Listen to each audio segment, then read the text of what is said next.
El inicio de esta sección del curso corresponde ya a la descripción de los tumores más comunes.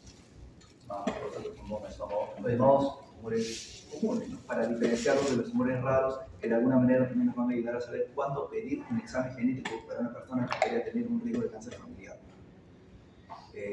Feocolmocitoma, las neoplasias medulares de tiroides, los sarcomas, la leucemia, podrían ser tan raros que amerite que mi familia tenga que ver si no hay una tendencia a hacer una neoplasia maligna debido a que tenga un mal funcionamiento genético, por ejemplo. Para distinguirlo, los tumores de mama, próstata, pulmón, cuello uterino, que suelen ser en su gran mayoría de los casos generados por estilos de vida no saludables. Hoy toca mama. Respecto de mama, lo primero que hay que decir es que la glándula mamaria está formada por un gran conjunto de células, no todos los componentes celulares de la mama son los mismos.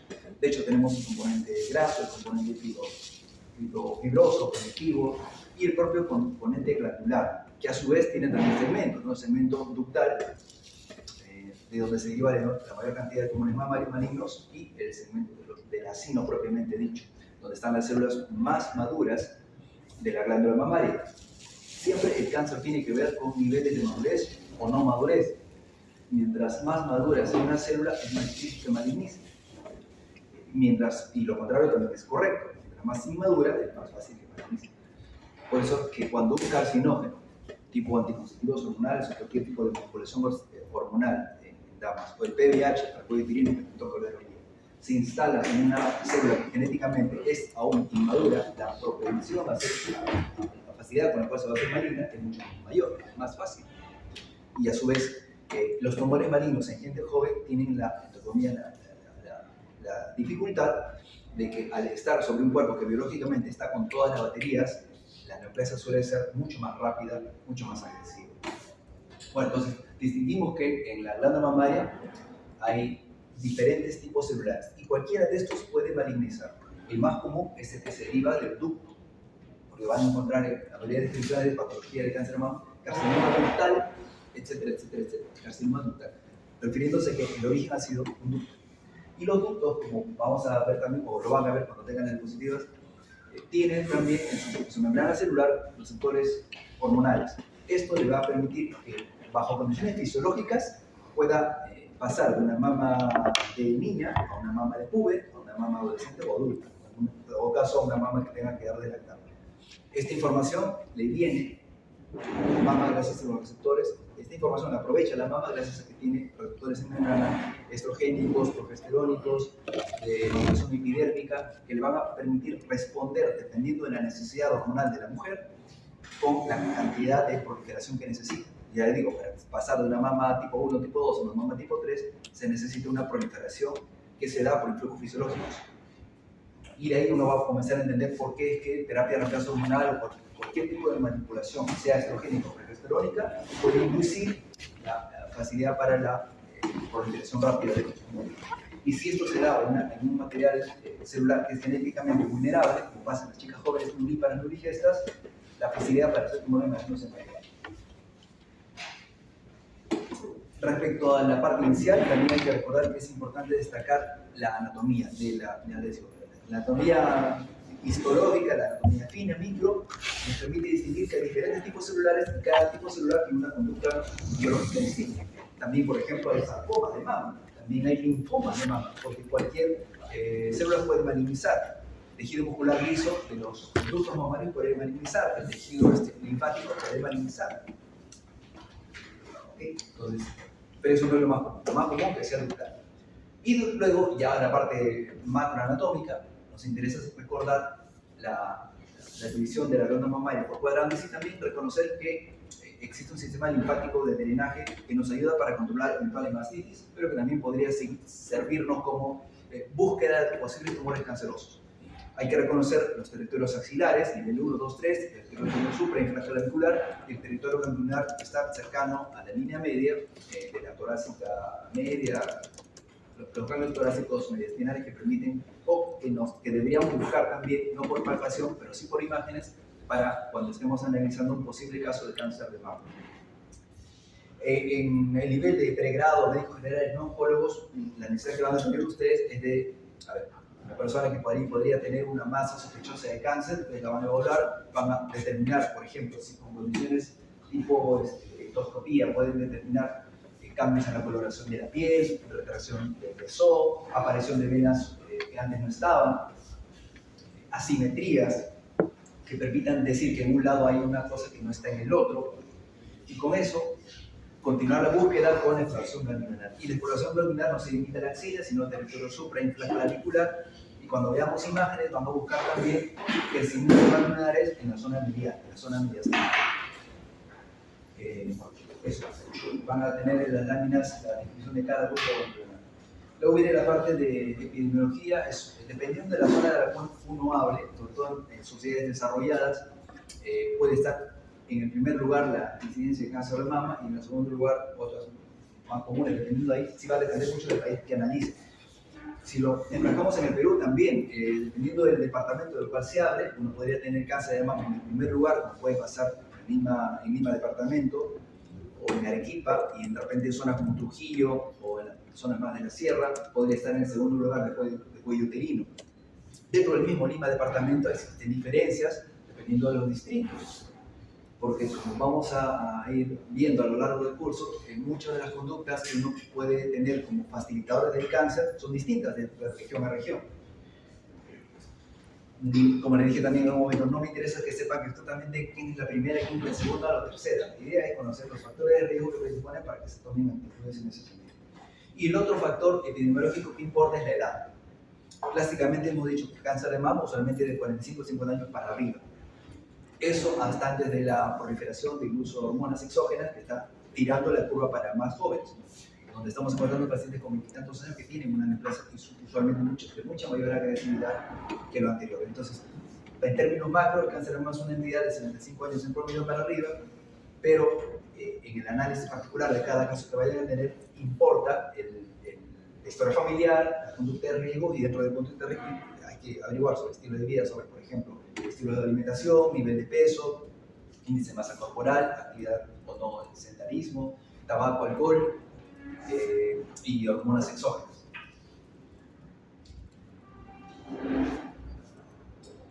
En población premenopáusica, lo normal es cada vez mayor incidente desarrollos hormonales, ¿no? Estamos viendo, por ejemplo, una cada vez más joven inicio de menarquia, una menarquia cada vez más joven,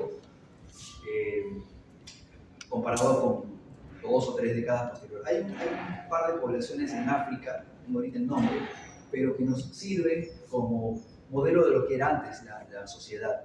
En este grupo de estas 2 o 3 tribus que existen aún allá vírgenes de la colonización occidental, se puede ver, por ejemplo, que la menarquia sigue siendo en los 17 y 19 años. Y las tasas de cáncer de mama en esa población es realmente baja, era como sucedía acá en el occidente hace un siglo más o menos, antes de que venga toda esta cuestión de los cambios en el ritmo circadiano, en la alimentación y la manipulación hormonal.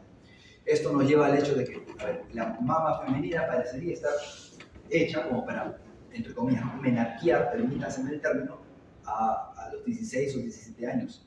Sin embargo, lo que estamos viendo ahora en nuestra población es que esta situación se está dando alrededor de los 13 años y cada vez es menos, ¿no? Cuando yo era estudiante, las chicas eran 14 años más o menos, ahora estamos 13, 12 y con tendencia a bajar. ¿Y por qué tiene importancia esto en la mayor incidencia de cáncer de mama? Porque estamos exponiendo a las mamas a ciclos ovulatorios de fluctuación hormonal desde mucho más temprana edad. O sea, las mamas están más expuestas por más tiempo al flujo de hormonas, a este pico de subida y bajada que tienen en el ciclo menstrual. Y está sucediendo en un momento en el cual son más vulnerables. Antes de salir gestando o antes de salir lactando, las mamas son más vulnerables. Hay una combinación de factores de inmadurez, tanto cronológicos como fisiológicos, ¿no? Una chica ni ha gestado ni ha lactado y se expone a mayor concentración de hormonas. Ahora, no todos malignizan. Lo que estamos viendo también es un aumento en la incidencia de problemas fibroadenomas, porque todo tiene que ver con el flujo hormonal, asimilitude de lo que pasa con el cáncer. La fluctuación o la exagerada cantidad de estrógenos y progesterona en la circulación femenina no solamente va a facilitar el desarrollo de cáncer, sino cualquier tipo de proliferación, porque el estrógeno es promitótico. Y si no encuentra el escenario propicio, no va a malignizar tampoco. si encuentran una mama que de repente genética, una persona que genéticamente no es vulnerable, lo único que podrá hacer es un fibroadenoma. Ahora hay que distinguir también que existen condiciones histológicas que favorecen la malignidad y otras que no. Es decir, encontrar en una paciente que tiene una proliferación, un proceso expansivo en la mama y que corresponde básicamente a un evento como un fibroadenoma, no es decir que tiene progresión a cáncer, pero es una patología que demuestra que además de células benignas del fibroadenoma hay atipia. Entonces ya entramos en otro saco, porque la presencia de modificaciones tanto en la citología como en el material nuclear, en la regla de la cromatina y esos detalles citológicos, sí nos podrían decir que esa paciente podría tener, por esa tumoración benigna en la mamografía, una mayor posibilidad de hacer cáncer inmediato, en el periodo de los meses o años que puedan. Entonces, no todos los procesos benignos se catalogan con la misma seguridad respecto al riesgo de hacer cáncer. El término atipia o las hiperplasias atípicas totales son es un nivel superior que abandona los procesos normales de maduración celular para así poner a las chicas en un riesgo de hacer cáncer. Respecto al momento de hacer el autoexamen, creo que también ya lo recuerdan de la conversación anterior.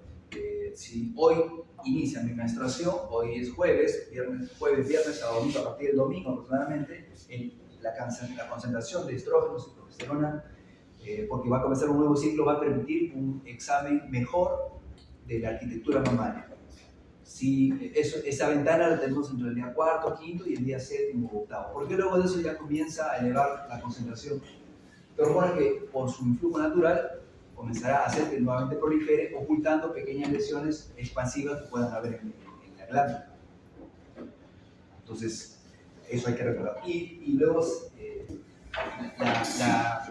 si partimos la mama en 4 cuadrantes, no existe la misma proporción de glándula mamaria en los 4 cuadrantes, sino que existe más o menos en el superior externo un 50-60% de glándula mamaria. La mayor cantidad de tumores malignos se dan en el cuadrante superior externo. Ahí hay que hacer más énfasis, porque existe más glándula. Si no hay glándula, hay más células. Y el carcinoma más abundante es el ductal, entonces uno tiene que buscar con mayor énfasis en el superior externo. Los otros 3 cuadrantes se reparten en el resto de incidencia de los carcinomas mamarios. Y ya, desde el momento que dije, y recordar la distribución anatómica de los ganglios, ¿no? Los axilares. Generalmente tiene como parámetro pectoral menor para tratar de dividir ahí los externos de los internos, fundamentalmente con criterios quirúrgicos, pero para el efecto del examen clínico, ubicar la zona axilar y la zona relacionada a la clavícula, suprainfraclavicular. El encontrar en una persona que tiene un proceso expansivo, lo que creo que de alguna manera van a poder encontrar con cierta frecuencia, gente que les considera que sabe que tengo este bulto, ¿no? Podrá o no ser maligno. Si uno se guía solamente por estadística, el 80-90% de los tumores mamarios, los procesos expansivos son benignos. Eso es la regla. Pero luego tú vas y le preguntas, okay, muy bien, vamos a salir que me consultes. Hacen primero la semiología y el análisis histórico, ¿no? ¿Qué edad tienes? Ven la contextura de la paciente, así que solo por contextura podríamos estar pensando en que tiene sobrepeso, el exceso de peso asociado al exceso de grasa. Uno asume, tiene exceso de grasa, tiene más facilidad para convertir el colesterol en estrógeno y progesterona, entonces ahí hay un riesgo mayor, solamente por eso. Historia familiar. Yo pregunto historia familiar, ¿has tenido pacientes o has tenido familiares que han tenido cáncer de mama, ovario o próstata? Hay que preguntar las 3 cosas, porque el varón, si una familia tiene mutado el BRCA1 o 2, el varón va a ser cáncer de próstata y la mujer cáncer de mama. Si tú estás pensando en buscar familia relacionable a cáncer de mama, tienes que contar mama, ovario o próstata. Te dicen sí, si dicen que sí, entonces ya el asunto cambia. Si te dicen que no, que en la mayoría de los casos, sí es preguntando. Pero si te dicen que sí, ahí incluso la técnica de despistaje por imágenes no es mamografía, ya lo conversamos en su momento. Entonces, bueno, edad de la paciente, contextura física, historia familiar. Si te dicen que sí, también importa saber en qué momento fue. Mira, sí. Así que tu tía, segundo grado, la hermana de tu mamá, tuvo cáncer de mama, ¿a qué edad tuvo? Nuevamente entra a pesar el hecho de la edad, porque si la supuesta enferma, la tía, tuvo su neoplasia antes de los 45 años, eso tiene otro valor. Si no, no, sí lo tuvo a los 70, 80 años y de eso debe haber muerto. De repente es producto de la edad, de repente era con sobrepeso y otras cositas que lo van manejando en el grupo de riesgo familiar. Pero si te dice que sí lo tuvo y fue una edad joven y murió de eso, para más, no ya después vienen esas preguntas personales como, bueno, ¿has usado en algún momento métodos hormonales anticonceptivos o por anemia, por cualquier otra razón que fuese? Y tabaco, alcohol. Y recién ahí comienzas ya a valorar. Cuadrante superior externo es el que con más facilidad hay tumores malignos, busca zona axilar o detalle, siempre la recomendación entre el cuarto y quinto día del inicio de la menstruación, en posición sentada, en posición de cúbito, palpación superficial al inicio, palpación profunda después, buscando desde asimetría, nodulaciones, inturaciones, a cambios en la apicultura macro, aparición de una vena que no había antes, retracciones en aquí, lo que son secreciones asimétricas, secreciones asimétricas. Si es secreción bilateral es muy complicado que sea malignidad. Y después de eso, el hallazgo tendrá que tener una interpretación diferente dependiendo de todo este conjunto de cosas. Lo mismo cuando le pidan interpretar una mamografía. Yo le voy a decir VIRAS. Realmente la duda nos viene cuando es un VIRAS 3. Cuando es VIRAS 0, 1, 0, pues ustedes saben, 0 significa que no vale ese examen, hay que hacer una ecografía o una resonancia complementaria. VIRAS 0 no sirve de nada. VIRAS 1, 99% que sea benigno. VIRAS 2, 80-90% de que sea benigno. Pero VIRAS 3 ya la cosa comienza a cambiar. 50-60% que sea benigno y el resto que no. VIRAS 4 casi siempre tienen una biopsia. Pero VIRAS 3 es el problema. Muchos informes de mamografía nos vienen como VIRAS 3 y generalmente son hechos en nuestro medio por gente que no es radiólogo, por médicos ginecólogos que hacen un cursito de ecografía o incluso ahora por obstetrices y dan una conclusión que a veces se puede prestar el error. Entonces, VIRAS 3 es muy delicado interpretar y recomendar. Tienen que usar todas estas solo parámetros que digo para saber a qué puede corresponder o qué conducta tienen que dar después de eso. A continuación, les digo sobre las formas de diseminación. La primera forma de diseminación en cáncer de mama es siempre lo local. Un tumor mamario crece voladando localmente. Hay algunas excepciones, como los carcinomas lobulillares, que pueden... A ver, les recuerdo, carcinoma lobulillar de mama, que mencionaron también cuando hablaron de los síndromes genéticos, está asociado a una mutación. ¿Alguien la recuerda? Carcinoma lobulillar de mama. Mutación CDH1, que se ve también en carcinoma difuso de estómago. Y la mutación CDH1 evita la formación adecuada de una molécula importante como la caderina, adherencia. No hay esa molécula de adherencia, entonces las células crecen dispersas. No tienen ese stop al crecimiento celular que le da una fijación al entorno. Están como sueltas. Y si están como sueltas pueden diseminar, pueden crecer sin el stop que le da la célula del costado. Bueno, la mutación en CDH1, que genera pérdida en la caderina, produce tumores de poca adherencia celular. Esos tumores en la clínica lo llamamos carcinoma lobulillar de la mama. El carcinoma lobulillar no es como el ductal, que es una pelota, una masa. El típico cáncer de mama es la bola que es el ductal. El lobulillar puede pasar completamente inadvertido a la palpación, pasar inadvertido incluso a la mamografía o ecografía. Ahí sirve la resonancia. Bueno, el carcinoma lobulillar, porque estaba hablando de la forma de crecimiento, ¿no? Lo típico es que uno espere una forma de diseminación primero local, excepto algunos lobulillares que pueden tener una diseminación muy como oculta y pueden incluso llegar a tener metástasis antes que se detecte la mamografía. Esas son las excepciones que hay que considerar. Bueno, una persona con carcinoma lobulillar suele tener una historia de cáncer en la familia, dentro de los cuales hay que incluir cáncer gástrico, entre otras más, pero sobre todo cáncer gástrico. Y la siguiente forma de diseminación es la linfática. Por eso hay que buscar los ganglios axilares, suprarticulares. Y en las imágenes, si le llevan imágenes, algunas personas les van a llevar con su tomografía buscar la zona medial para buscar ganglios intestinales. Y la local, linfática, y la siguiente hematógena. Por hematógena, en algún momento creo que conversamos también, la diseminación hematógena no es al azar. la disminución hematógena de todos los tumores sólidos tiene que ver otra vez con el juego de receptores de membrana y segundos mensajeros. Y la facilidad que le dé el entorno a donde se va a sentar la célula cancerosa metastásica para poder proliferar. En mama, los sitios más comúnmente metastizantes son huesos, pulmón, hígado y cerebro. Huesos, pulmón, hígado y cerebro. El orden puede variar. Cuando tengan la lámina van a poder ver allí que hay un cáncer de mama que es hormonal puro y hay otro que no. Hay un cáncer que es dependiente de una sobreexpresión proteica llamada, de una proteína llamada ER2, y cada uno de estos tres grupos tiene un patrón de diseminación diferente. Las luminales, por ejemplo, suelen ir con mucha facilidad a huesos. Hay pacientitas que tienen un tumor de 1 centímetro o 2, es una cosa pequeñísima, cuando sacan la biopsia es un luminal. Luminal significa que es el lumen de la célula ductal que tiene receptores de estrógeno. Ese tipo de cáncer de mama en luminal se caracteriza por ir con mucha facilidad a huesos, incluso con tumores tan pequeños. 2 o 3 pacientes por ahí que tienen cáncer de mama ductal, luminal, que han debutado con metástasis ósea, con tumores de 1 o 2 centímetros, chiquititos. Ese es el ductal, el luminal.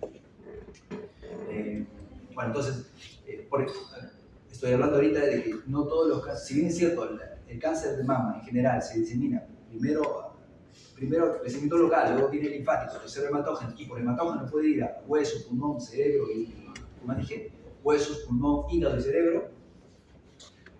Hay subtipos que hacen que uno sea más fácil que se vaya por la O, pero los luminales, por ejemplo, se van con mucha facilidad al hueso.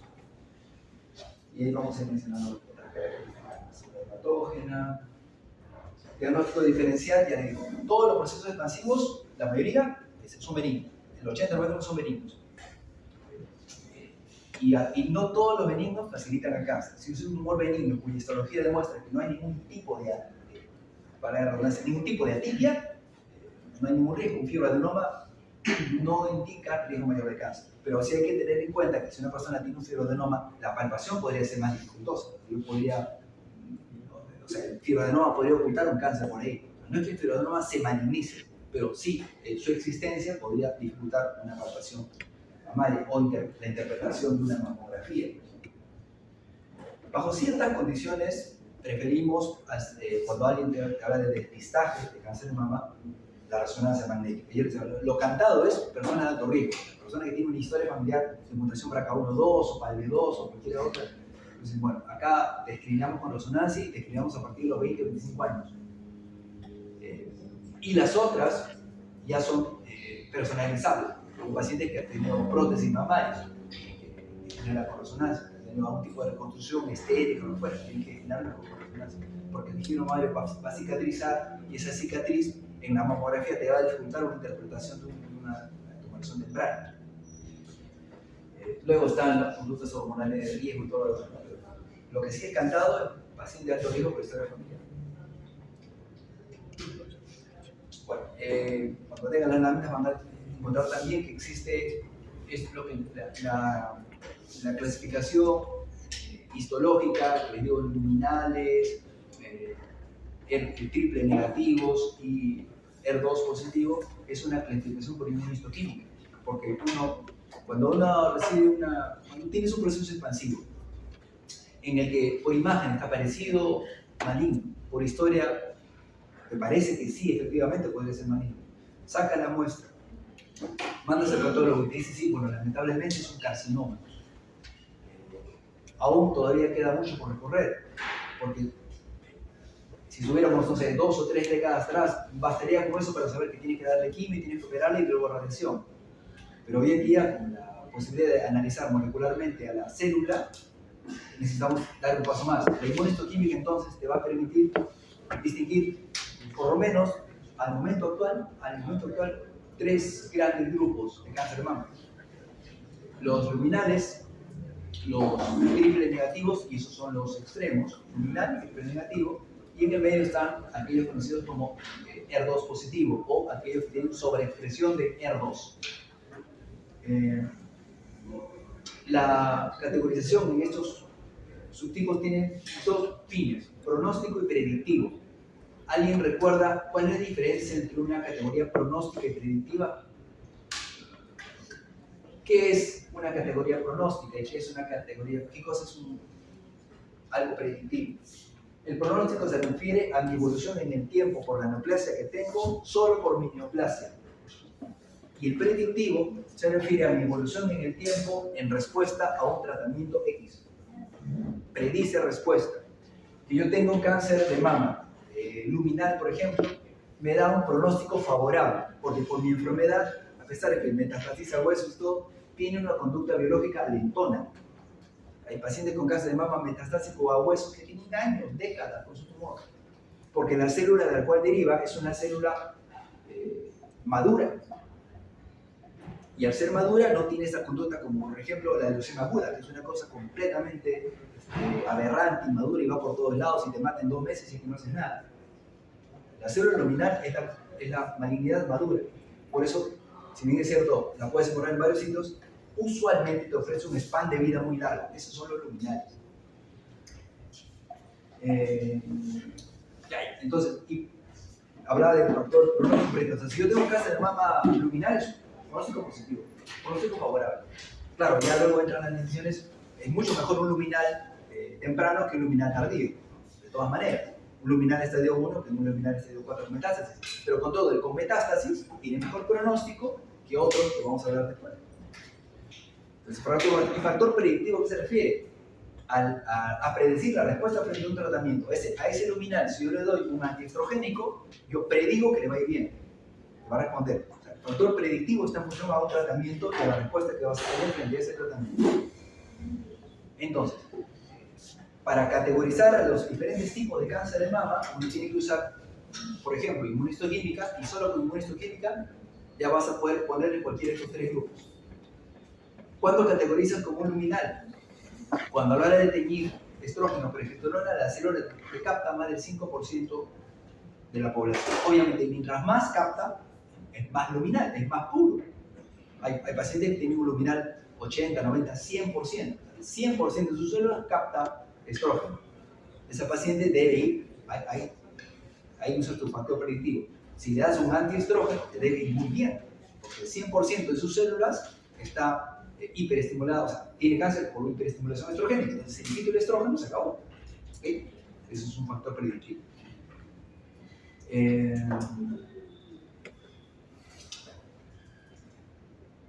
Yo puedo llegar a decir que tengo cáncer de mama tipo luminal usando inmunistoquímica, pero también haciendo secuenciamiento. Obviamente, por cuestiones de costo, nadie va a mandar a secuenciar a una paciente teniendo inmunistoquímica.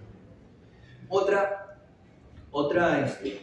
posibilidad de resultado es ER2 positivo.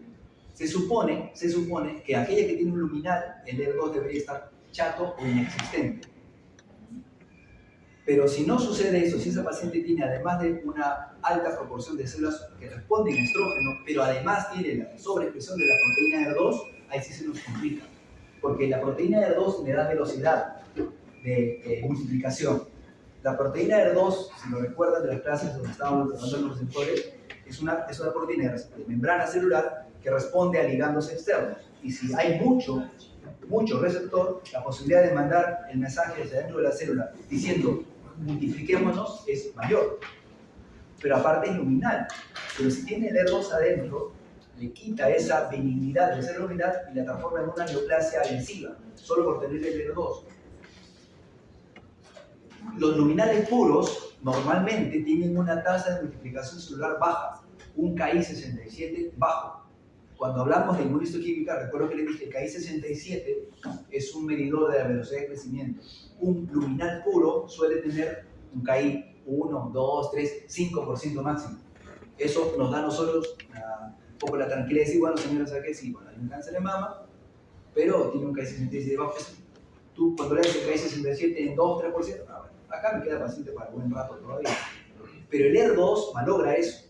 Puedes tener un paciente que tiene luminal puro y tiene ER2 positivo y su KI67 te va a salir 20, 30, 40, 50%.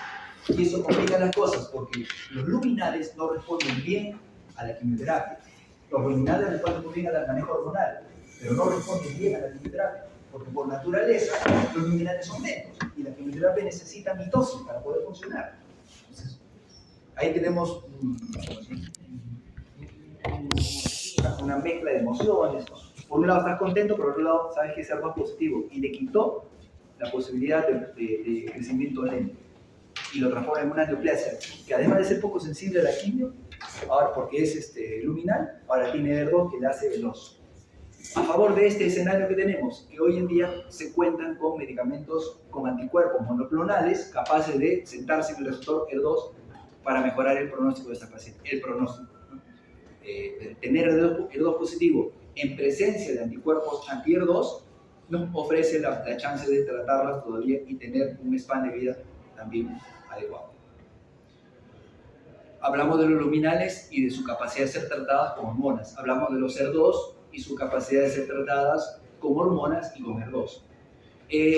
Bypaseado, pero las ER2 positivas, las que tienen rápida multiplicación, al tener rápida multiplicación son muy sensibles a la quimio.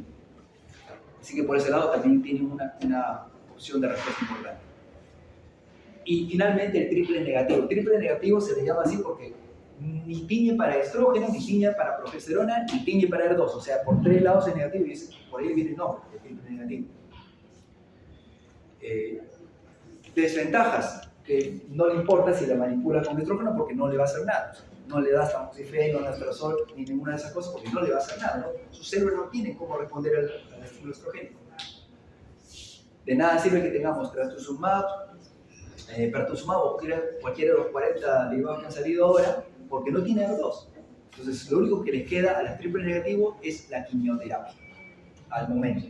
Se está viendo investigación para este grupo de pacientes con inhibidores de quinasas que parecería tener un rol en triple negativo porque hasta hace muy poco estas pacientes tenían mucha dificultad de ser tratadas o curadas, porque solo le queda la quimio. Y el triple negativo se caracteriza biológicamente por ser muy rápido, metastatizan rápido, crecen rápido, responden mucho, pero también recaen rápido. Hay una tabla, cuando tengan el PowerPoint, donde pueden ver que las recaídas en triple negativo suelen ser tempranas.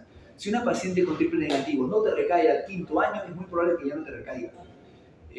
No sé si les conté, yo estuve trabajando en Santa Rosa en el año 2007-2008 y recibimos una paciente con una neoplasia, una chica de 32 años más o menos, un tumor así, nunca había visto una mama así, necrosada y sobreinfectada, con un olor muy fuerte, una chica joven, llegaba con eso. La vida se arrojó, pues, en carcinoma de mama, con la aceptación de la paciente y bueno, vamos a ver qué pasa acá, triple negativo de estos casos de rápido crecimiento.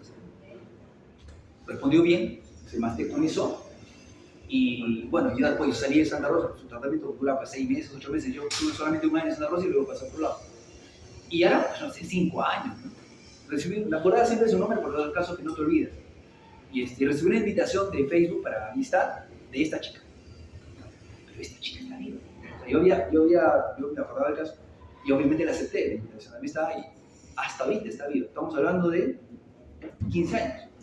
Un cáncer así de grandazo, que respondió muy bien a la quimio, que fue operada y que no ha vuelto a recaer. Si un cáncer no va triple negativo, no te recae al 5º año, es bien difícil que recaiga. Es bien difícil. Bueno, en cambio, los luminales, que si bien es cierto que tienen un span de vida muy largo, pueden recaerte también cáncer de mama. A ver, para darles unas pinceladas sobre el tratamiento de cáncer de mama, los luminales se tratan con, en su momento, la quimioterapia, digo, no es un tratamiento de elección, pero se tiene que dar quimio en algunos casos de cáncer de mama luminal. Pero lo que sí se le da es tratamiento de 5 años con algún inhibidor estrogénico.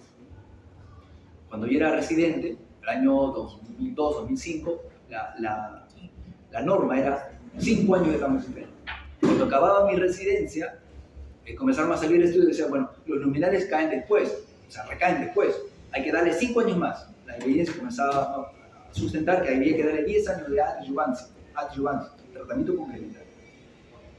Y a estas alturas se está propugnando que de repente se requieren 15 años porque las pacientes con cáncer de mama luminal todavía están recayendo después del 10º año de tratamiento. Todavía hay impacto de darles más. ¿A qué voy con esto? Luminal tiene una conducta muy diferente a los triple negativos. Son lentones, pero esa lentitud hace que también larvadamente puedan estar haciendo focos de recaída que debuten, como son lentones, que debuten todavía muchos años después del tratamiento inicial. Mientras que los otros, el otro extremo, los rápidos, si no te matan rápido, posiblemente lo puedas curar, los triple negativos. Vamos a ver. Pues yo digo, uno puede llegar a tipificar a un paciente con cáncer de mama por vía de inmunohistoquímica, que es lo más típico, o por vía, luego, antes de la molecular, antes del secuenciamiento, existe la parte de la inmunofluorescencia in situ, que como también lo comentamos en su momento, permite ubicar algunos segmentos que estaban mal copiados de forma independiente al proceso de mitosis. Uno puede, con una sonda fluorescente, ubicar algunas deleciones, inserciones, incluso en cartipos que no tengan un buen material, gracias a que el procedimiento, la técnica, no requiere de generación de mitosis. Y eso permite afinar. Por ejemplo, hay pacientes que tienen, nos vienen estrógeno positivo, progesterona también, pero el ER2 dudoso, te ponen una o dos cruces de 3. Entonces, al final tú no sabes, eso no es. Y la mandas inmunofluorescencia. La inmunofluorescencia, en el 80% de los casos, te aclara si es ER2 positivo para que tú le des trastuzumab de repente. Pero si te dice que no, ya pasa a triple negativo y bueno, es otro cantar. Un comentario sobre el triple negativo que, como les digo, hasta hace muy poco tenían tan mal pronóstico, es que por ser tan mutados, tan diferentes a la célula normal, despiertan muchas células inmunitarias porque son muy antigénicos. Entonces, si son muy antigénicos, se está encontrando que la inmunoterapia es una alternativa interesante para este grupo de pacientes. Si la inmunoterapia está entrando en cáncer de mama, es para triple negativo. Porque los luminales, como son tan maduros, tan buena gente, no despiertan antígenos, no sueltan antígenos, no despiertan al sistema inmune. En cáncer de mama, la inmunoterapia más está en el lado de los triple negativos. Porque son muy antigénicos muy rápido.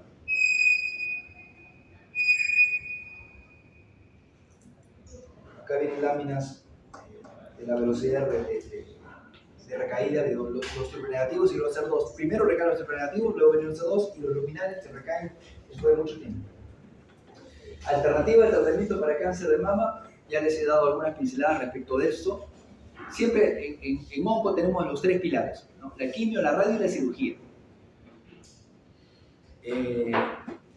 Los estudios actuales señalan que tumores más de 2 centímetros ya deberían pasar por tratamientos preoperatorios con quimio, idealmente con quimio, a veces quimio-radio, antes de operarse. Porque lo que es recontra común es que tumores de 3, 4, 5, 6 centímetros sean pasadas primera cirugía. Y eso no tiene un sustento académico. Tumores bajo 2 centímetros deberían pasar primera cirugía. Pero incluso hay algunas series que dicen que de 1,5 centímetros para arriba, primero hay que achicarlo. Porque en la medida que tú, al momento de operar, encuentras respuesta patológica, la posibilidad de que ese paciente recaiga es mucho menor. Si tú sacas un tumor vivo, o sea, sin ningún tipo de tratamiento previo, la chance de recaída supera a aquellas que han tenido una neoadyuvancia previa, han matado células y han podido sacar el tumor en una menor magnitud, con menor riesgo de diseminación y todo lo demás. Cáncer de mama tiene quimio, tiene radio y tiene cirugía.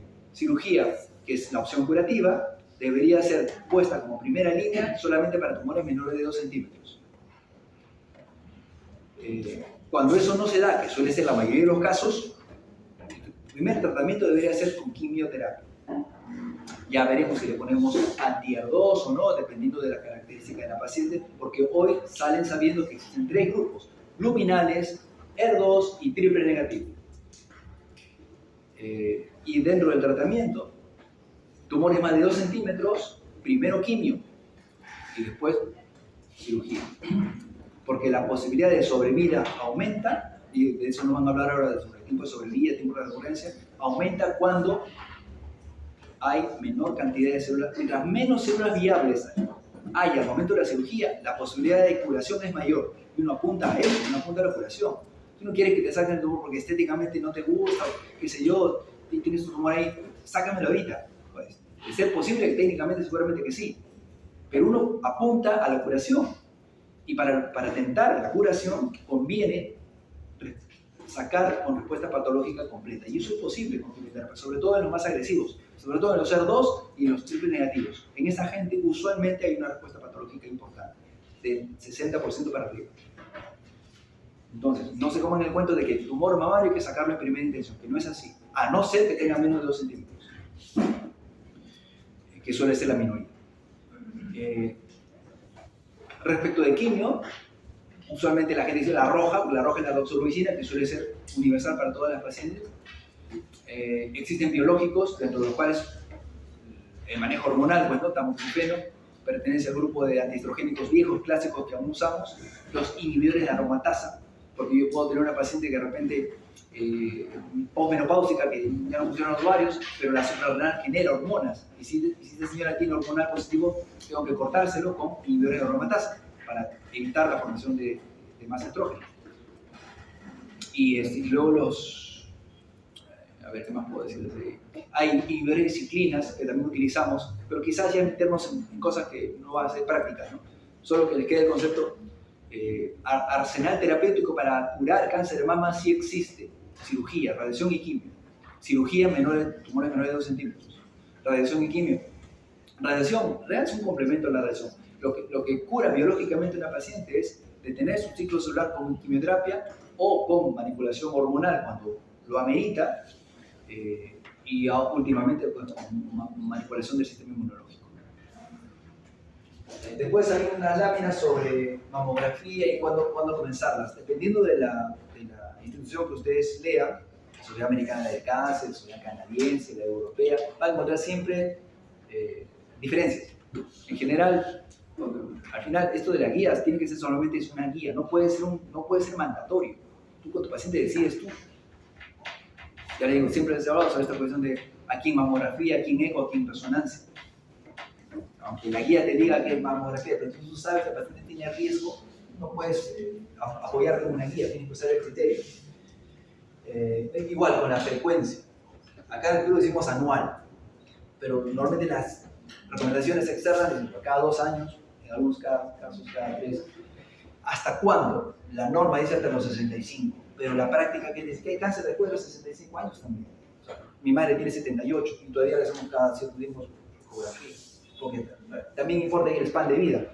Depende de si tú eres una señora que ya así le dé cáncer, no la vas a poder tratar porque tiene muchas comorbilidades, de repente para, ¿no? Pero si tienes una persona de 70 y tantos que se ha cuidado bien, que tiene familia longeva, que no tiene factores de riesgo, entonces, y si le da cáncer la vas a poder tratar porque el cáncer en posmenopáusicas generalmente es hormonal positivo y esa gente se trata solo con pastillas. Yo tengo por ahí dando vueltas a unas pacientes que son ochenteras no de los que tienen 80 años o más, y que manejamos con hormonal solamente. El cáncer de mama en posmenopáusicas, cuando es luminal, es recontra suave de tratar. Se trata como una pastillita en las personas. Como les decía en algún momento, ¿no? Los linfomas con corticoides, nada más si no quieres usar quimio, con corticoides, una manera práctica de hacer tratamiento oncológico específico. Igual. Entonces, eso de las normas hasta los 65 años, tómelo con pinzas. Cuando estén en la cancha, no, usted tiene 66, propicia la mamografía. Eso no es médico. Bueno, después hay tablitas donde les va a recordar las condiciones que disminuyen el riesgo de siempre, ¿no? Ya hablamos de la menarquia, como es que el exceso de carbohidratos simples en niños y niñas, ahora que hablamos de mama, genera síndrome de resistencia a la insulina en niños. Hay gente de 10 años que tiene resistencia a la insulina. Y la insulina, como los factores de crecimiento similares a la insulina, son promitóticos. Y bueno, y además, el exceso de carbohidratos se transforma en grasa, y la grasa, el colesterol, en hormonas sexuales. Entonces tenemos más gente que inicia menarquia más tempranamente. Mayor tiempo de exposición a una edad en la cual genéticamente la mujer es vulnerable, aumenta la tasa de incidencia de cáncer de mama en gente joven. Bueno, hay unos números sobre cuánto aumenta el riesgo de la menarquia. Igual, conceptos viejos como la paridad sobre los 30 años, que está de moda también por nuestras formas actuales de ver la vida. Entonces, decía, justo ayer conversaba con mi esposa sobre estos puntos, por otros temas, pero el asunto es que no se puede adecuar el funcionamiento celular al modus vivendi de hoy. Debería ser al revés, el modus vivendi acomodarse a lo que le conviene a tu cerebro. Tu cerebro no sabe de que, bueno, yo tengo una meta, no sé, y necesito trasnocharme tanto tiempo. O sea, el impacto se va a dar y lo estamos viendo en los consultorios. Bueno, sobre la paridad, sobre el tipo de lactancia. Es harto conocido la relación directa que hay entre más meses de lactancia o más años de lactancia y disminución real en los casos de cáncer de mama. Pero eso tampoco está de moda. Hasta la forma de parto. Ahí lo va a ver en su tablilla. Luego están los síndromes genéticos que ustedes han pasado. A ver, si yo soy una paciente femenina que entra para ver su número posible de tener cáncer de mama, ¿importa mi familia? Claro que sí. Y ahora, si yo tengo una hermana con cáncer de mama y una madre con cáncer de mama, ¿cuál me da más riesgo de tener cáncer de mama? La hermana, ¿no? Porque es la que comparte genes conmigo. Solamente para señalar, hay una tablita por ahí que dice, entre hermana y madre, ¿quién te daría más riesgo de sospecha familiar? La hermana. El ejercicio, como 1 a 3 horas de ejercicio semanal te puede bajar 30% de la posibilidad de tener cáncer de mama. Yo siempre pienso, si sacasen una pastillita que dijese, hey, consuman esta pastilla o esta ampolla que si la consumen diariamente les va a bajar el riesgo de cáncer de mama 30-40%. ¿La comprarían o no la comprarían? Yo creo que sí, ¿no? Ahora, los problemas es que no se venden como pastillas, sino son actitudes. Acostarse temprano, levantarse temprano, comer a sus horas, no comer después de las 7, son actitudes que demuestran, a lo que nos gusta mucho la evidencia, que tiene impacto en bajar el índice de cáncer, entre otros de mama. Pero nos cuesta, porque nos parece tan simple. Después vienen las láminas que siempre les pongo sobre los anticonceptivos, ¿no? Ahora, el promedio, me van a dar una revisión, la conclusión de la OMS sí, la posibilidad de aumentar cáncer de mama aumenta con el uso de hormonas anticonceptivos un 40-50%. Porque pasas el OR de 1 a 1.4, 1.6.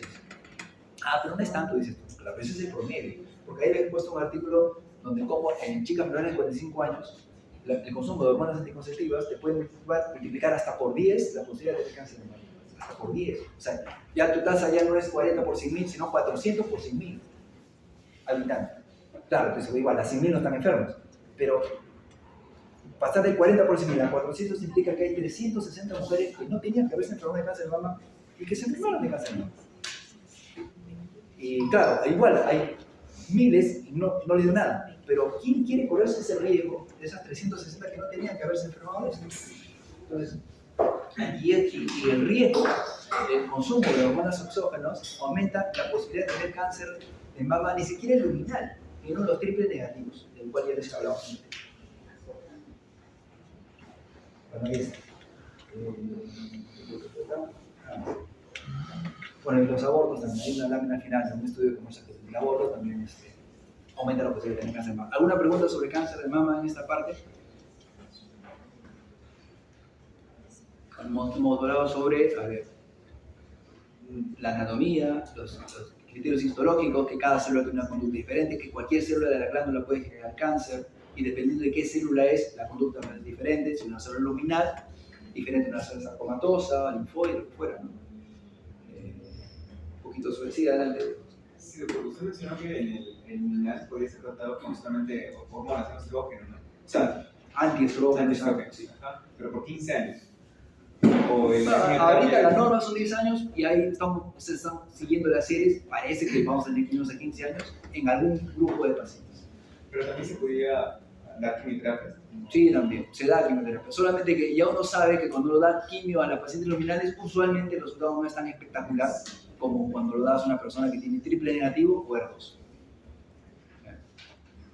Se da. Para tumores más de 2 centímetros tienes que dar quimio hasta que se demuestre que no va a servir para nada, ¿no? Cada vez hay más, en luminales, cada vez hay una tendencia mayor a tratar de usar como neoadyuvancia, o sea, como régimen inductorio, como primera entrada antes de la operación. En luminales hay una tendencia cada vez más creciente a hacer neoadyuvancia solamente con hormonas, pero siempre hay ese temor. ¿Y qué tal si, a ver, yo doy neoadyuvancia con hormonas solamente y si me salpica a otro lado, ya pasa de ser estadio temprano a metastásico? Por ese lado casi siempre actuamos con lo que teóricamente es más fuerte, que es la quimioterapia, pero lo que se ve en la realidad es que no hay un buen efecto citorreductor. Y otra cosa que hacemos, yo lo he hecho en algunos casos, es asociar quimioterapia con hormonal en neoadyuvancia. a ver si no se me escapa ni por un lado ni por el otro. Y en el caso, doctor, de que sea luminal y ER2, hay ambos también. Claro, ahí biológicamente pesa más el ER2. Entonces, a favor es que la quimio le va a hacer bien. Y al final, cuando acabe, cuando sea operada, le daremos antihormonas por lo que sea necesario. Antihormonas más anti-ER2.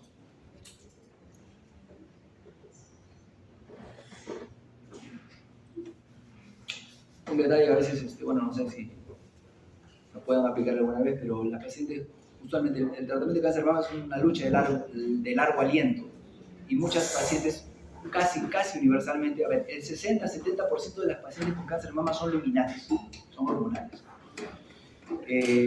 Entonces, en la mayoría de los casos, uno tiene que hacer deprivación hormonal. Y deprivación hormonal significa hacerlas menopáusicas. O sea, ya no, al cortar el influjo estrogénico, sea por una cirugía, porque uno puede mandar a una paciente a oophorectomía bilateral con tal de disminuir el influjo estrogénico, o puede hacer una castración química con ampollas que se ponen cada 3 meses para anular los ovarios. Sea cual fuera la manera de que tú quieras hacer la menopáusica, vas a generar una paciente en riesgo de osteoporosis, con todo lo que la menopausia genera, ¿no? Eso le inducimos a nuestras pacientes con cáncer de mama. Una menopausia precoz, inducida, terapéutica, porque lo que queremos es quitar influjo estrogénico. Ahora, el ponerlas en este grupo de pacientes menopáusicas nos hace tener que recomendar soporte de calcio, bifosfonatos, como parte del tratamiento. Lo menciono porque lo común es que de esa parte nos olvidemos los oncólogos. Estamos tan abocados al control del estrógeno, de la radiación, de la quimio, que nos olvidamos de reemplazar calcio, vitamina D y bifosfonatos cada cierto tiempo para que el paciente siga su proyecto de vida.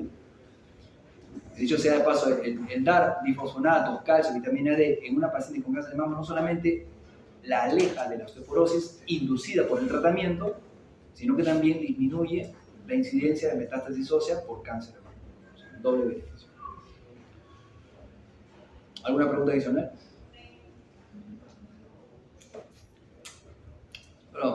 Bueno, siempre repito, tengamos en cuenta lo básico, lo que creo que tiene utilidad práctica, los tipos biológicos, las conductas que hay que hacer, cómo hay que gestionar. Tumores de más de 2 centímetros van primero a tratamiento de inducción. El estadiaje, si tú tienes la biopsia positiva, lo único que significa es que hay células cancerosas, pero indica en qué nivel de avance está. Siempre se screenea con tomografía con contraste, arriba, abajo, tórax, abdomen, pelvis. Si la paciente es luminal, hay que pedir una gamografía de huesos. Yo le digo, porque incluso tumores tan pequeñitos no dan metástasis de huesos, dan metástasis de huesos. Tumores triple negativos, como son tan rápidos, yo pido desde cerebro hasta abajo, incluido gamografía de hueso. Eso. Bueno, eso sobre cáncer de mama. Ahorita está alguno de los grupos, ¿está completo ya? Vamos, chicos.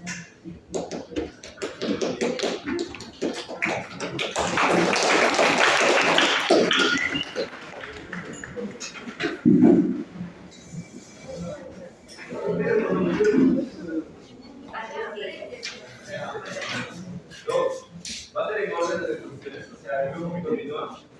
Sí, yo comencé porque no estaba todavía el grupo que le tocaba. O sea, acá ahorita el que estaba primero en el y ahí viene. Somos nosotros los que estamos primero. ¿Ya? ¿Están completos? Sí. Muchas gracias, chicas. Muchas gracias. Para seguir el orden del principio, solamente me salí esta porque todavía no estaba. Sí, ¿Estás en primero? Sí, terminamos. De tiempo terminal que tiempo sin venir.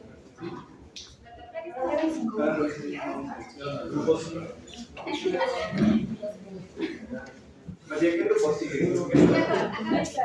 Que esté completo, chicos. Ya me voy a Los dos, ya. Es que bueno, líder. Que queremos librarnos todos. ¿De qué es un tema?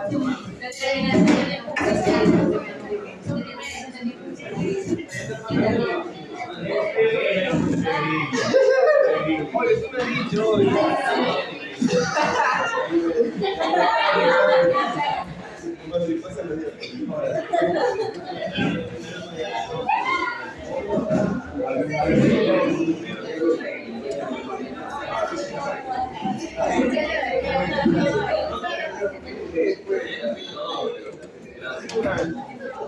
No, con el cerebro.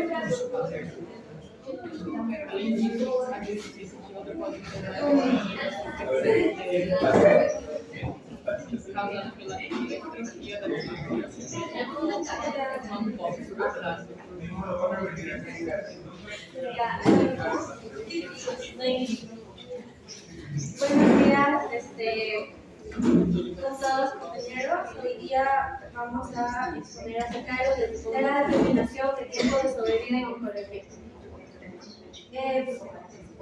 Para empezar, vamos a hablar sobre la importancia del tiempo de sobrevida en oncología. En lo que es la investigación oncológica, los clinical endpoints son métricas fundamentales para evaluar la seguridad y eficacia de nuevos tratamientos. Estas medidas nos permiten analizar la supervivencia, la calidad de vida y la progresión de la enfermedad, guiando la toma de decisiones médicas.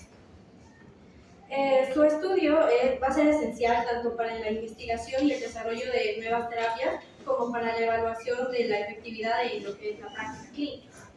Estas métricas no solo van a acelerar la validación de nuevas terapias, sino que también nos van a aportar información relevante sobre calidad de vida y fracaso terapéutico. Su aplicación es cada vez más frecuente en lo que es investigación en ensayos clínicos, especialmente con el desarrollo de estrategias que son relativamente innovadoras como la inmunoterapia. Ahora, hay tipos de tiempos de sobrevida. El primero sería la sobrevida global. Su definición consta básicamente que es un tiempo desde la aleatorización o inicio del tratamiento hasta la muerte por cualquier causa. Las ventajas de este marcador son que es objetiva y fácil de medir y representa directamente el beneficio clínico del tratamiento. Pero también tiene desventajas, como por ejemplo que requiere un seguimiento prolongado y grandes muestras poblacionales. Esto también puede ser influenciado por tratamientos posteriores o muertes no relacionadas con el cáncer, la cual es una gran desventaja. Por ejemplo, en un ensayo clínico para cáncer de pulmón avanzado se encontró que los pacientes tratados con inmunoterapia tenían una mediana de sobrevida global superior en comparación con quimioterapia estándar. Otro marcador sería la sobrevida libre de progresión. Este es el tiempo desde el inicio del tratamiento hasta la progresión del cáncer o la muerte. Esto nos permite obtener resultados más rápidamente que con sobrevida global y no se ve afectada por tratamientos posteriores. Su desventaja es que al prolongar, no siempre se traduce, o sea, el mayor tiempo de sobrevida libre de progresión no siempre se va a traducir en una mayor sobrevida global. Por ejemplo, en pacientes con cáncer renal metastásico tratados con terapias dirigidas, la sobrevida libre de progresión fue significativamente mayor en comparación con el placebo. Ahora, sobrevida libre de enfermedad. Este va a ser un tiempo desde el tratamiento curativo hasta la recurrencia del cáncer o la muerte. Su uso principalmente se da en tratamientos adyuvantes, tras cirugía o radioterapia. La ventaja es que requiere menos tiempo y menos pacientes que sobrevida global, y su desventaja es que la definición de recurrencia puede generar controversia. Otro sería tiempo hasta la progresión. Este va a ser el tiempo desde el inicio del tratamiento hasta la progresión tumoral sin incluir muertes por otras causas. Su ventaja es que es similar a la sobrevida libre de progresión, pero más específica que para evaluar la progresión tumoral. Ok, son 9 tiempos y el quinto sería el tiempo de sobrevida libre de eventos, que como su nombre lo dice, pues es desde el inicio del tratamiento hasta que ocurre un evento importante, ya sea la progresión del tratamiento, la recaída o la muerte del paciente. Se usan eventos no relevantes, tiene una gran ventaja que es que reduce costos y tiempo con respecto al tiempo de sobrevida global, pero su gran desventaja es que tiene que ser específico para cada tipo de tumor. Se ha usado este tiempo de sobrevida libre de eventos en pacientes con leucemia mieloide aguda, donde se permitió evaluar directamente los beneficios durante la inducción del tratamiento. El sexto tiempo es el tiempo hasta el fallo del tratamiento, que como su nombre lo dice, es el tiempo desde el inicio de un tratamiento hasta que este eventualmente falla o se interrumpe, debido a diferentes razones como la progresión de la enfermedad, la toxicidad del tratamiento mismo o por decisión del paciente. Una de sus grandes ventajas es que ofrece información sobre la efectividad inicial del tratamiento, pero su gran desventaja es que no mide la eficiencia clínica. Se ha usado este tiempo en pacientes con cáncer gástrico avanzado y ha ayudado a descubrir razones comunes por las cuales los pacientes deciden abandonar el tratamiento. El séptimo tiempo es el tiempo hasta el próximo tratamiento. Es el tiempo desde el inicio de un tratamiento hasta que eventualmente se cambia a otro tratamiento, debido a las razones anteriormente mencionadas, como la progresión del cáncer, decisión del paciente o toxicidad del tratamiento anterior. Se usa mayormente en enfermedades incurables, ya que estas necesitan diferentes terapéuticas. Y un ejemplo sería que se ha usado en linfomas cutáneos tipo T, celulares primarios, y ha ayudado a medir la duración efectiva del beneficio clínico. El octavo tiempo es la duración del beneficio clínico. Se define como el tiempo durante el cual los pacientes mantienen una buena respuesta clínica favorable, ¿no? Un ejemplo sería pues, que en estudios de inmunoterapia en pacientes con melanoma avanzado, los pacientes lograron una duración del beneficio clínico promedio superior a 1 año. Y el último tiempo finalmente sería la duración de respuesta. Se define como el tiempo desde que se logra una respuesta completa o parcial hasta que ocurre la progresión o la muerte del paciente. Se ha usado en ensayos clínicos con inhibidores de puntos de control inmunitario, donde el tiempo de duración de respuesta permitió evaluar respuestas duraderas del tratamiento.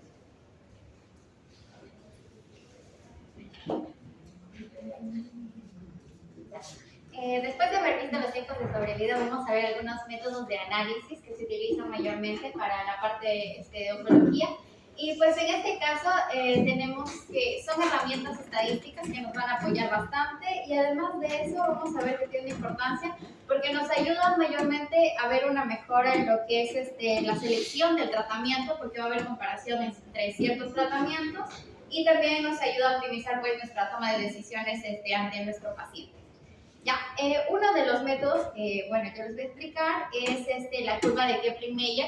No sé si ustedes recuerdan el domingo que tuvimos clase, el doctor nos presentó una tablita, dada ahorita la situación, entonces más o menos quiero que intenten recordar esta tabla porque esta nos ayuda mayormente a ver lo que es una comparación, estimar la probabilidad de sobrevida que tiene una población a lo largo de un tiempo. Por ejemplo, podemos ver que lo que se hace para construir esta tabla mayormente es recopilar datos, ordenar dichos datos. Se utiliza una fórmula que es una fórmula de sobrevida, y luego graficamos la curva, y mediante esta curva vamos a ver ciertas zonas, como el inicio de la curva es el punto 1, donde va a ser el 100% de nuestros pacientes que aún no han tenido ningún tipo de evento como puede ser el fallecimiento. Y luego tenemos descensos en la curva, no sé si recuerdan que empezaba la curva como a bajar. Doctora, perdón, ¿hay pulmones ahí? ¿Hay pulmones? ¿En la pizza? No, no tenemos. ¿No? Sí, pero... Ya. Porque ayer cuando me llamaron de la universidad me dijeron que nos iban a poner. José.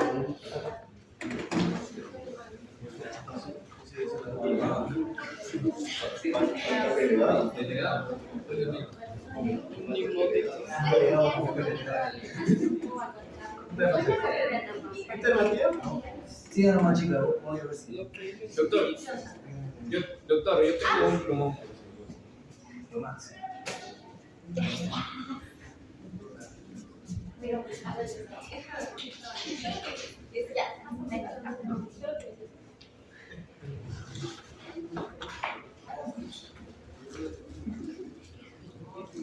Ya, mientras lo voy construyendo voy explicándoles más o menos. Ya, en esta área mayormente se colocan los meses que van a ser de nuestros pacientes, o sea, el tiempo que vamos a hacer el seguimiento mayormente es en tiempos largos.